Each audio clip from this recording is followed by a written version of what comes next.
Every business in 2025 is going to have to calculate their carbon footprint and probably in the next 5 to 10 years implement a carbon reduction plan demonstrating how they're going to reduce their carbon footprint. So today I'm going to take you through a really super high level video of how businesses can calculate their carbon footprint and then implement a carbon reduction plan to reduce their carbon footprint over the next 5 to 10 years. As well, I'm going to talk about how businesses can become carbon neutral following the latest international standards.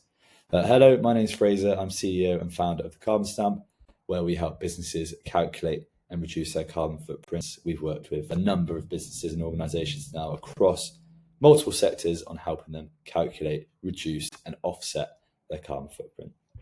So again, today I'm going to go through why it matters and how businesses can do that. So why does it matter? Compliance. For a lot of businesses, they are required to legally calculate and have a carbon reduction plan in place on their website and as part of their tender packs. For reasons like consumer demands and business demands, they want to do this. They want to show that they're sustainable and have sustainability initiatives embedded within the organization. Other reasons, cost savings. We are able to identify and help businesses implement cost reduction as well as carbon reductions. For example, moving away from gas into renewable electricity, where you can see over 20 to 30,000 pounds of savings per year, and competitive advantage, getting ahead of what competitors will be doing over the next 5 to 10 years, particularly in the carbon neutral space. For example, one of our clients, Medicom Healthcare, recently offset their entire carbon footprint and are really pushing that in the media space as well. But let's talk about how businesses can calculate their carbon footprint.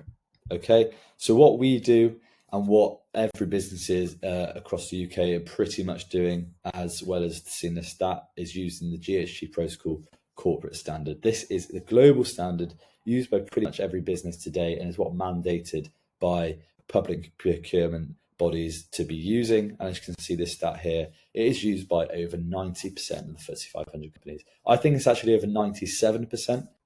So part of that standard, you have an organisational boundary, but for this, we're going to assume that the company is the company that you're calculating, and then you have operational boundaries. These are what you may have heard before, which is scope 1, scope 2, scope 3. So scope 1 is your direct burning of fuel on site.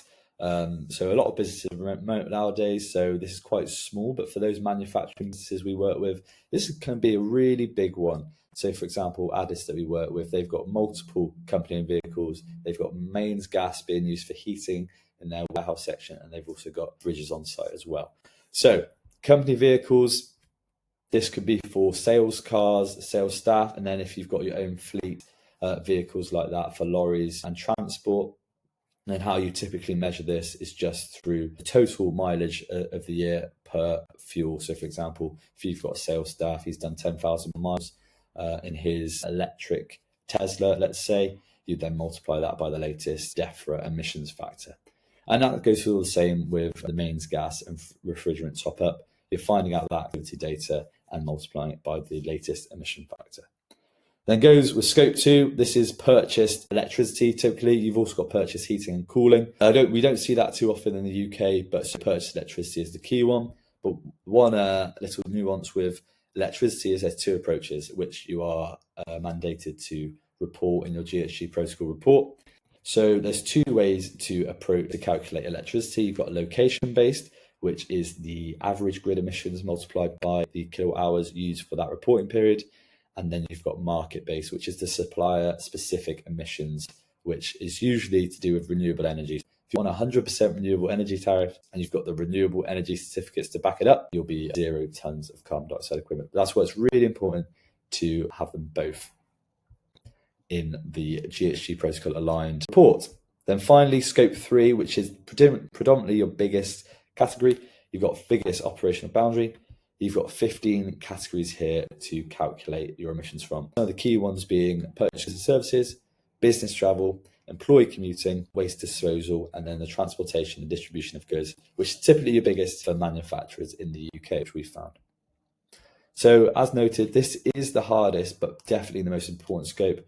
We're seeing this as being between 80 to 99% of your total emissions. You're seeing a lot come from, like I say, transportation of goods and the purchase of goods and services. This is more difficult to measure as the activity data varies. It's not as simple as kilowatt hours for electricity. You've got a lot of factors and there's a lot of data collection, especially for companies for employee commuting, where you may have over 100 employees.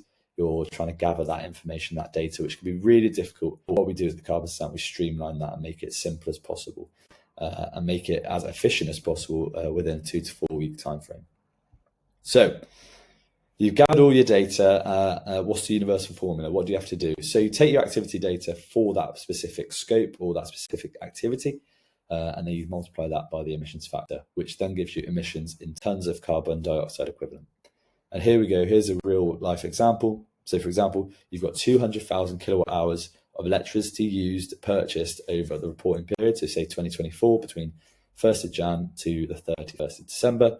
You multiply that by the DEFRA emission factor, the latest one. And for, at the moment, 2025, that is 0.177.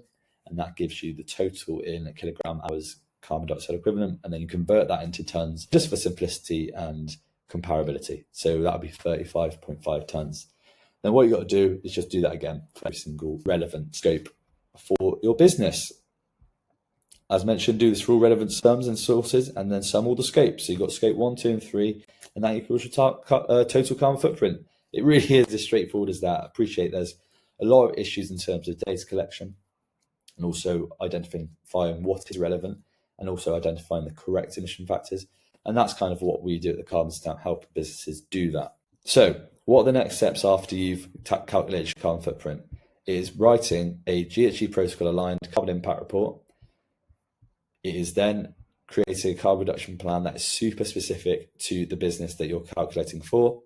And then finally, optionally, you can offset the entire carbon footprint through verified standards, which is highly recommended.